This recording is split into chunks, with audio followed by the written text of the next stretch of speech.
Isaiah chapter 40. Comfort, comfort my people, says your God. Speak comfortably to Jerusalem and call out to her that her warfare is accomplished, that her iniquity is pardoned, that she has received of Yahweh's hand double of all her sins. The voice of one who calls out, prepare the way of Yahweh in the wilderness, make a level highway in the desert for our God. Every valley shall be exalted, and every mountain and hill shall be made low. The uneven shall be made level, and the rough places a plain. Yahweh's glory shall be revealed, and all flesh shall see it together, for the mouth of Yahweh has spoken it. The voice of one saying, cry out. One said, what shall I cry? All flesh is like grass, and all its glory is like the flower of the field. The grass withers, the flower fades, because Yahweh's breath blows on it. Surely the people are like grass. The grass withers, but withers.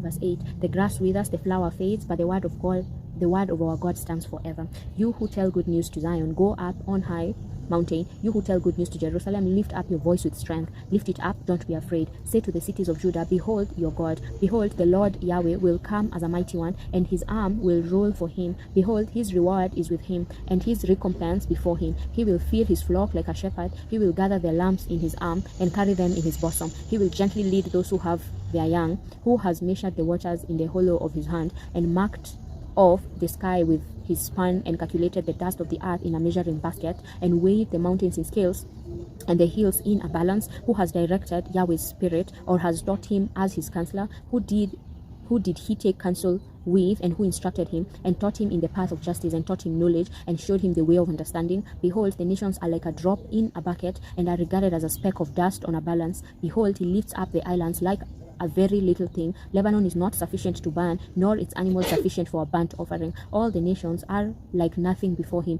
They are regarded by him as less than nothing and vanity. To whom then will you liken God?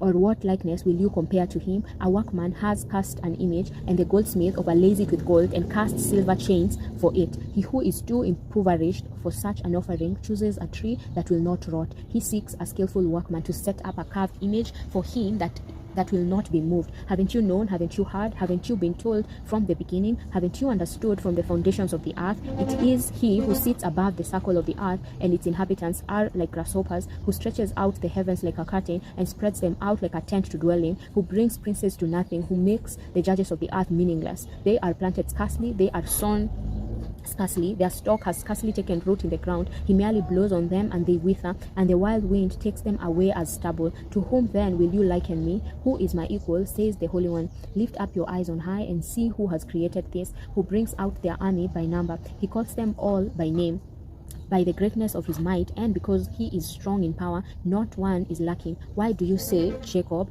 and speak Israel?